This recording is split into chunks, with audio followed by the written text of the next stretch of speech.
Dr. Tawfik Hamid, who is an Egyptian trained as a doctor and was recruited into an Islamic terrorist group. You were with them for 8 months. You accepted. You consumed what they were offering. You were prepared. You were prepared to kill and die. Certainly, Really? certainly. Did you do anything that was illegal or violent? No, this was the moment when I started to question, when I started to think actively in doing something. I was actually invited to go to Afghanistan at that time, and I was mentally prepared to do this. In this moment, actually, I started to feel that I have to think differently, and I met with some guy who invited me for another sect of Islam that was relatively peaceful, and just a totally new story starts or began when I shifted from them to another sect of Islam, and I started to develop a new form of understanding Islam, or you can call it reformation within Islam, as what happened in Christianity and Judaism and other religions throughout history. This is what we need in Islam at the moment. Well, let's first of all talk about the claims you made before the break, and they were striking, and some would argue they were sweeping. That this form of Islam allows or encourages killing of those who convert, killing of infidels, of homosexuals, enslaving of women, raping of women, certainly in Darfur at the moment. And this is a Muslim on Muslim war. It's an ethnic war, but Arab Muslims who are attacking African Muslims. This is not, Christians are not involved in this part of the area. Genocide, horrible crimes being committed. Many would argue this is in the name of ethnic superiority and imperialism. You say no, it's motivated by a form of Islam?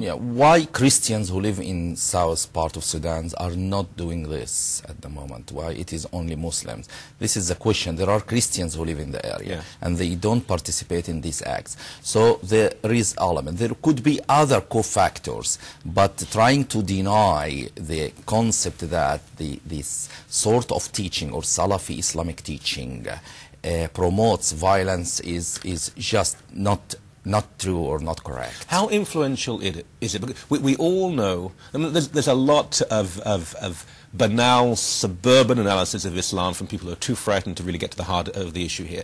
But anecdotally, we all know people who are Muslim, who are gracious, decent people. How influential is this form of Islamic teaching? You mean that the violent teaching is, just to give you a concrete example, if you went to most of, if not all Islamic universities, and you open the books of explanation of the Quran and the Hadith, okay, you will certainly see that the teaching in nearly all of them is violent and promotes these violent things. Like beating women, for example, is accepted, and till now Islamic scholars did not deny it clearly or didn't say it's not allowed. The maximum thing they say, it's of the face. You are not allowed to beat her on the face.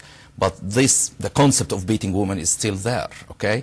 The concept of killing apostate, all Islamic scholars promote it. So we are talking about a phenomenon that's widespread, and it is a dominant form of teaching. I can say it is the majority.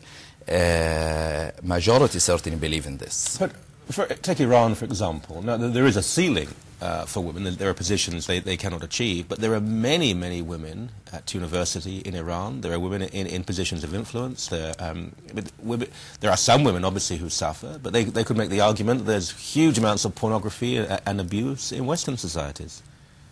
There is a difference here. When pornography probably abuse, beating women, for example, happen in a Western society, it doesn't happen based on religious teaching.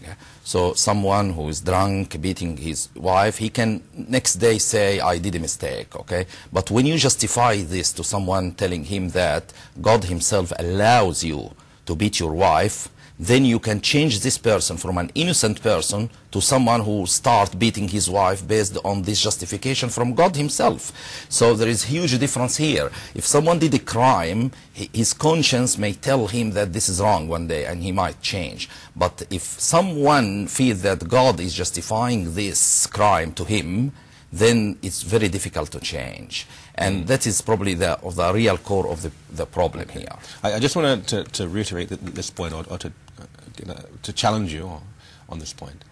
You're saying the majority of Islamic universities, and obviously Islamic universities are in the Islamic world, the majority of them would teach the more militant and potentially violent aspect of Islam and interpretation of Islam. Certainly. So there are no universities, no Islamic universities in the Muslim world who are teaching a more moderate, gentle interpretation of the Quran? Now, let me make things clear now here for you. We have Salafi Islam, that is the sort of Islam that is very violent, okay? That was actually mainly in the Arab Peninsula, okay? And we have Sufi Islam, that is sort of mystical form of Islam that's very peaceful. And we have liberals or secular Muslims, okay?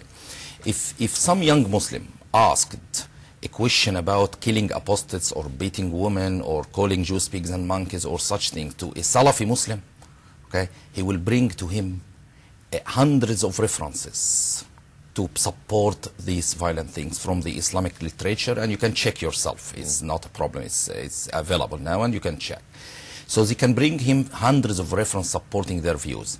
The Sufi Muslims or Sufi are very innocent people, peaceful people, but they don't have a theological base for their peaceful way of thinking. They can tell to the young Muslim, my son, just be good to others, and God wants you to be good. And if the young Muslim insisted and asked, but this is written in the books, they can tell him, wait, and God will explain this to you clearly in the day of judgment, based on a verse that says, يَوْمَ يَأْتِ تَأْوِيلُ, which means when the day of judgment comes, the understanding of the Quran will be there. No, not now. So they have certain form of understanding that is peaceful, but they don't have powerful theological base for it. Right. The secular Muslim do not know the verses probably, basically. So if you are young Muslims, the only one of them who have a strong theological base is the Salafi, which dominated our area when Saudi Arabia became rich in the last 30 years.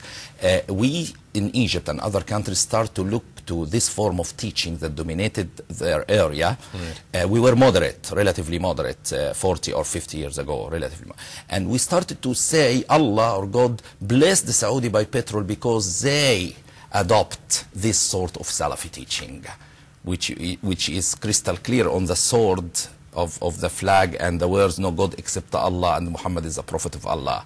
It's the link between the religion and the violence is clear here as a symbol. But we started to adopt this form of teaching in Egypt, in other countries, so it replaced our moderate understanding of Islam. So this what happened. The next step that was really crucial, when the Islamic organizations took the concept of jihad from a nation level or ummah level, which is that the Islamic nation should declare war on non-Muslims to spread Islam and such things, they took this level from the nation level to individual level, based on a verse that says قاتل في سبيل الله لا تكلف إلا نفسك, which means fight for the cause of Allah, you are only responsible for yourself. So based on their interpretation, they took the concept of declaring wars on other to even a smaller level instead of nation level. So they start to form small cells attacking others, and it went like this.